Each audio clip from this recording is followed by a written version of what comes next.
February 1st, 2003, 8:44 and 9 seconds a.m.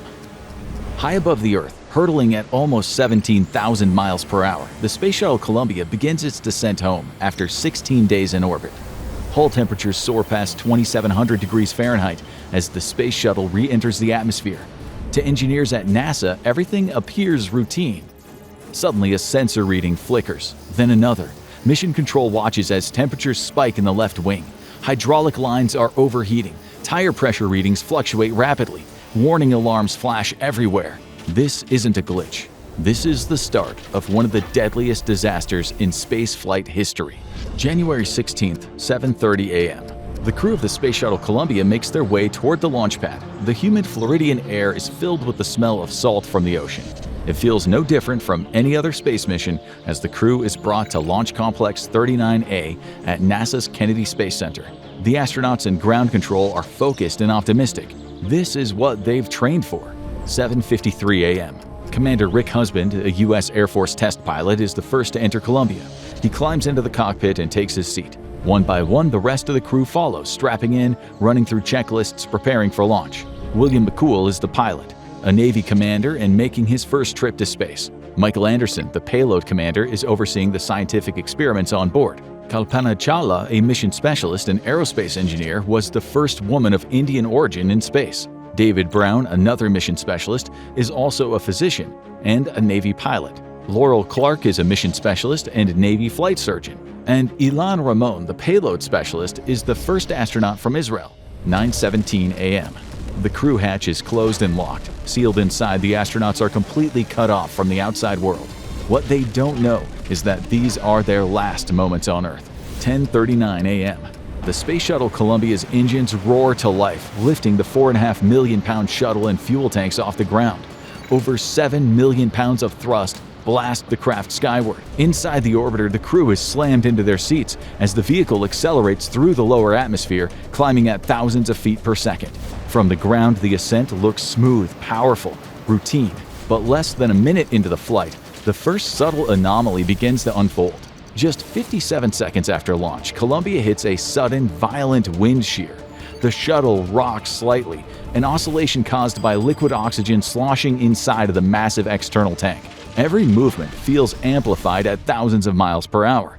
The massive tank, filled with supercooled propellants near -300 degrees Fahrenheit, shifts with every oscillation. These movements are expected, and onboard computers quickly compensate to stabilize the vehicle. Just 3 seconds later, the shuttle tilts ever so slightly. It's minute, but at these speeds it puts extra stress on the forward bipod, the structural link between the orbiter and the external tank. All measurements remain within safety limits, and to Mission Control everything looks completely normal. Then, in less than a blink of an eye, at 81.7 seconds after liftoff, a piece of insulating foam breaks free from the external tank. This foam, used to prevent ice formation on the tank's surface, is lightweight, but at high speeds it can become a deadly projectile. The fragment that separates is large, estimated between 21 and 27 inches long and 12 to 18 inches wide. Two smaller pieces follow it. It tears away from the left bipod right where the aerodynamic forces have been pushing the structure to its limits during the ascent. For a fraction of a second, the debris tumbles through the supersonic airflow beside the shuttle, and then it strikes. The large foam fragment collides with the leading edge of Columbia's left wing, traveling at over 400 miles per hour. At that speed, even something as light as foam packs a devastating punch. The impact occurs along the reinforced carbon panels designed to withstand the extreme heat of re-entry, but they were never designed to absorb a high-speed impact like this. Inside the shuttle, there's only the sound of the roaring engines. The crew continues their ascent checklist, unaware that a potentially catastrophic breach may have just occurred in the left wing's thermal protection system. From the ground, tracking cameras capture the event, but the significance isn't immediately clear. Columbia continues climbing. At around 2 minutes after launch, the solid rocket boosters separate as planned, falling away into the Atlantic Ocean. The shuttle presses onward, now powered by its 3 main engines, accelerating to over 17,000 miles per hour as it approaches orbit. Minutes later, the external tank separates and burns up in the atmosphere, leaving Columbia and its crew safely in space. Or so it seems. 11:39 a.m. The shuttle has successfully reached orbit and begins its post-insertion timeline. All major launch events have been completed without issue. System checks come back normal. The mission is officially underway. By every measurable metric, the launch is a success. But beneath the success, a critical section of the shuttle's heat shield has been fatally compromised. In just over 2 weeks, the moment when the insulating foam broke away and struck the shuttle will change the course of space exploration forever. January 17th, Flight Day 2. Columbia is orbiting silently more than 170 miles above the Earth. Inside the space shuttle, the crew begins their scheduled scientific experiments, working methodically in microgravity. The mission is proceeding exactly as planned. But outside the shuttle, something is wrong. At some point, a small, unseen object drifts away from Columbia. It wasn't observed in real time, but later analysis suggests it could be linked to the earlier foam strike, possibly a fragment broken off from the shuttle itself. However, as the astronauts work, no alarms sound. No sensors detect a problem, and there is no indication inside the spacecraft that anything is missing. The pieces of the shuttle slowly tumble away, caught in the vacuum of space, before eventually re-entering Earth's atmosphere, burning up completely before anyone notices they're missing. This moment may be the first visible sign that the damage sustained during launch was not just superficial. Yet no one even knows it's occurred. January 23rd, Flight Day 8. The mission has settled into a steady rhythm. Aboard Columbia, the crew conduct experiments, record data, and prepare for their eventual journey home. The days are structured, the systems are stable, and the shuttle itself appears to be performing perfectly. But back on Earth, inside NASA's control rooms, engineers start to take a closer look at something that, until now, didn't seem alarming. They return to the launch footage, specifically the moment 81 seconds after liftoff. This time, they analyze it carefully, slowing it down frame by frame. What they see becomes difficult to ignore. The impact is clear. Still, this isn't entirely unfamiliar territory. Foam shedding has been observed on previous missions, and in those cases it hadn't led to any significant problems. That history shapes how the engineers interpret what they're seeing now. Mission Control sends an email to Commander Rick Husband and pilot William McCool. Attached is the video of the debris strike, along with a formal assessment. The tone of the message is calm, even reassuring. It confirms the foam from the external tank struck the orbiter during ascent. But based on past missions, engineers conclude there's no concern for the damage to the heat shield. In other words, the shuttle is believed to be safe for re-entry.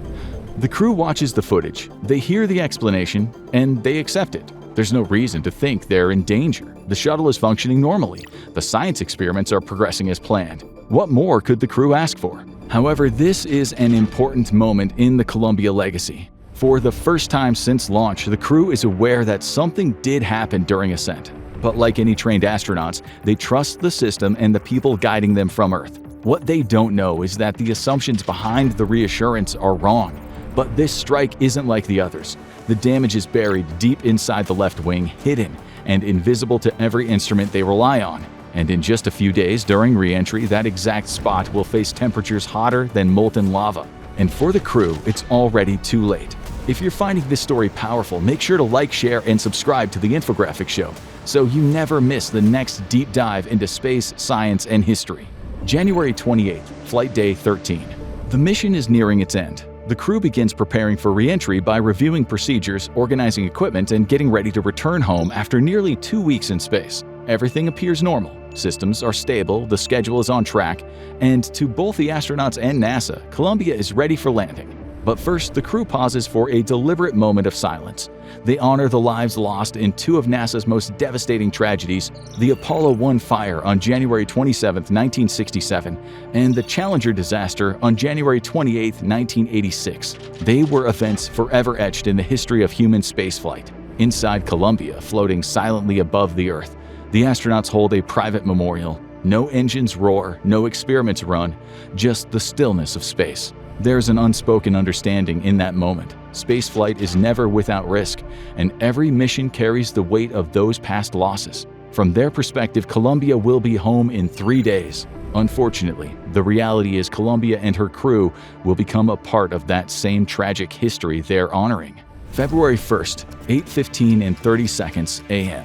High above the Earth, the Space Shuttle Columbia executes its deorbit burn. It's a precise firing of the orbital maneuvering system engines that slows the shuttle just enough to drop it out of orbit and begin its descent toward the planet. From this point forward, there is no turning back. Columbia is no longer a free-floating satellite circling the Earth. It's now a shooting star falling through the upper layers of the atmosphere at speeds exceeding 22 times the speed of sound. The crew follows each step flawlessly, rotating the shuttle into the perfect orientation for re-entry. They point the belly forward, ready to let the heat-resistant tiles and reinforced carbon panels absorb the punishing heat ahead. Every movement has been rehearsed countless times in simulators, but no simulation can truly prepare them for what's coming. 8:44 and 9 seconds. Columbia crosses the boundary of Earth's atmosphere at 400,000 feet above the Pacific Ocean. This moment is called the entry interface, and it is the invisible frontier where Earth's atmosphere begins to push back against the vehicle. The descent changes from controlled orbit to a high-speed plunge. Already, friction is compressing air molecules until they glow, forming a sheath of superheated plasma around the shuttle. Temperatures begin to soar into the thousands of degrees Fahrenheit. Columbia's thermal protection system, the shield that has kept it safe on every mission, is now facing its ultimate test. To the crew, everything seems routine. Instruments read normal. Checklists proceed as expected. The shuttle follows its calculated trajectory perfectly. As the shuttle descends further, the stresses on its structure intensify. Just 270 seconds into re-entry, a sensor in the left wing's leading edge records strain higher than ever seen on past flights. The reading is captured by the modular auxiliary data system meant for post-flight analysis. That means it isn't transmitted to the ground. The crew has no idea what's happening. This tiny signal, invisible to human eyes, quietly marks the beginning of a cascade of structural failures. Columbia continues through the thinning upper atmosphere, its speed unrelenting, air resistance building, pressures mounting, and temperatures climbing. Yet the shuttle seems perfectly on course. Then, at 577 seconds after re-entry, observers on the ground witness a change, one that is impossible to ignore. The bright streak of Columbia across the sky suddenly flares. 5 distinct bursts of light streak through the sky, each brighter than the last. While small debris shedding has been seen in previous missions, at this stage of re-entry, it is a rare and troubling sight. From inside the shuttle, the crew senses nothing. There are no alarms going off, and nothing to indicate the spacecraft has been compromised. To mission control, the shuttle appears normal. In reality, due to the damaged wing, Columbia is enduring forces far beyond what it was designed to withstand. These intermittent brightening events are a clear indication that the shuttle is shedding energy in ways that are not normal. The sequence is quick and violent in its suddenness, and unlike anything experienced during normal re-entry. The stakes are impossibly high. Every second now is critical. Every moment of descent brings the shuttle closer to a point of catastrophic failure. Columbia is beginning to unravel. The tiny flashes are the first signs of catastrophe, and the most critical seconds of Columbia's re-entry are about to unfold.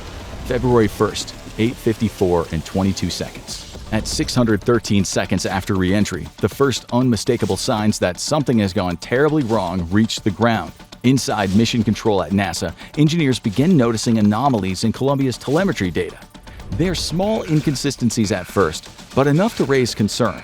Then, almost immediately, the situation escalates. The Maintenance Mechanical and Crew Systems, or MMAX officer, alerts the flight director. 4 hydraulic sensor readings in the left wing have gone off-scale low. It's the first clear indication to anyone on the ground that something is not normal about this re-entry. For the first time, the possibility of a serious problem enters the room. Just 1 second later, observers on the ground see a bright flash streak across the sky. Seconds after that, as Columbia crosses from California into Nevada, another flash appears, brighter than the last and impossible to ignore. Something is happening to the shuttle structure as it tears through the atmosphere, and the damage is now visible from hundreds of miles away. Inside Mission Control, the data continues to worsen. At 727 seconds into re-entry, engineers notice something alarming. Temperatures are rising in the left wheel well along the hydraulic lines. These systems are supposed to be shielded deep within the wing. Rising heat here means something unimaginably hot is reaching places it should never touch. Moments later, Columbia initiates a roll reversal over Arizona, shifting from a right bank to a left. It's a standard maneuver during re-entry used to manage speed and heat distribution. But now, with damage potentially spreading through the left wing, every moment places additional stress on a system that is already failing. Then the data takes another turn. 2 sensors monitoring the left main landing gear tire pressure begin to behave erratically. First, they trend upward, an abnormal spike, before suddenly dropping off-scale low. It's as though the system has failed entirely. To engineers, this isn't just a sensor glitch, it suggests the possibility that the tires themselves, or the systems around them, are being compromised. At entry interface plus 834 seconds, the orbiter suddenly rolls sharply, unplanned. More debris breaks away, and aerodynamic forces start overpowering the control systems. Back in mission control, tension skyrockets as engineers scramble to understand what's happening. Just over a minute later, the MMAX officer reports another critical update. Pressure readings from both the left main landing gear tires are gone. The data has vanished completely. Whatever is happening inside the left wing has reached a point where entire systems are disappearing from telemetry. Seconds later, flight controllers see the shuttle rolling more and yawning negatively. There are clear signs Columbia is struggling to stay on course. The shuttle is drifting beyond its controlled flight path. 8:59 and 32 seconds. Commander Rick Husband responds to mission control. Roger, but his transmission cuts off mid-sentence. It's the last communication ever received from the crew. At that same moment, telemetry from Columbia begins to drop out. Data streams that had been flowing continuously since launch now flicker and vanish. Mission control calls up to the shuttle. No one responds. 927 seconds after re-entry, onboard systems attempts to compensate. A reaction control system jet begins firing continuously, trying to correct the shuttle's orientation as aerodynamic forces grow stronger and more chaotic. But it's not enough. Superheated plasma has burned through all 4 hydraulic lines in the left wheel well.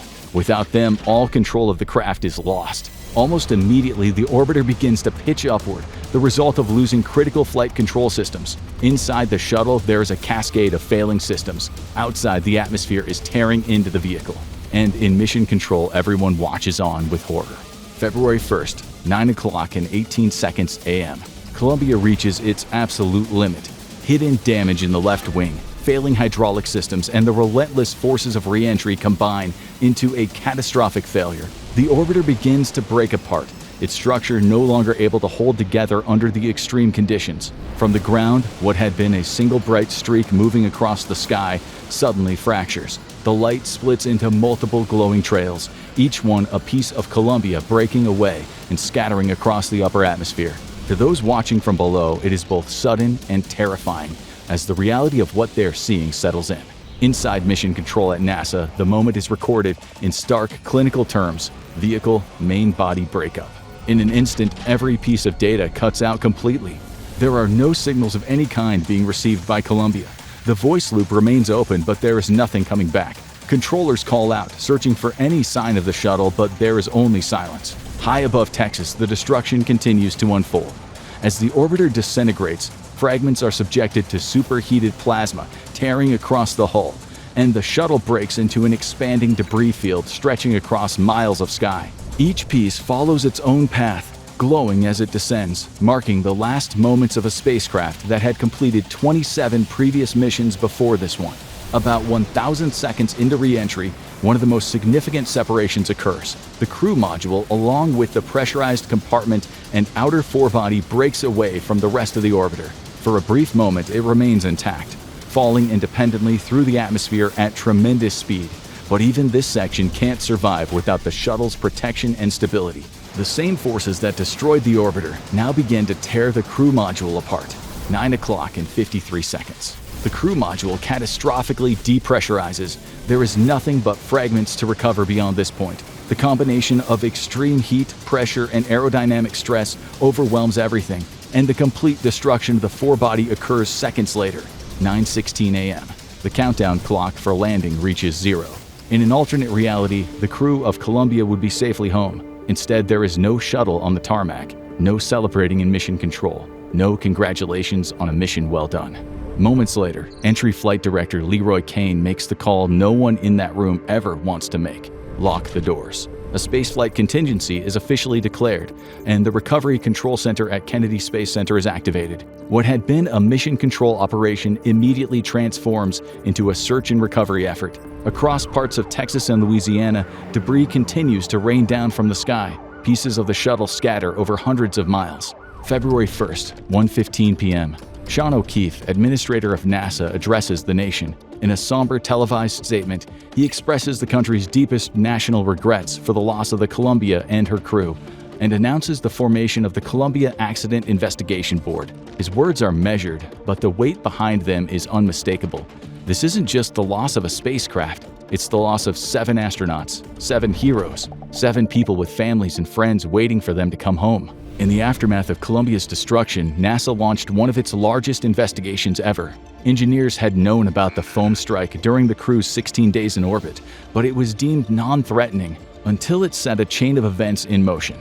The debris scattered across vast areas, and over 80,000 pieces were recovered, including remains of the crew identified through DNA. Years later, NASA confirmed the astronauts likely survived the initial breakup but lost consciousness within seconds as the crew cabin depressurized. Columbia's loss changed NASA forever, reshaping how risks are evaluated and safety is prioritized. Though the shuttle is gone, the lessons from that tragedy continue to guide every mission, ensuring it is never forgotten. Columbia wasn't the first spaceflight disaster captured alive. Watch the Challenger Space Shuttle disaster explained minute by minute to see how another tragedy unfolded, or click on this video instead.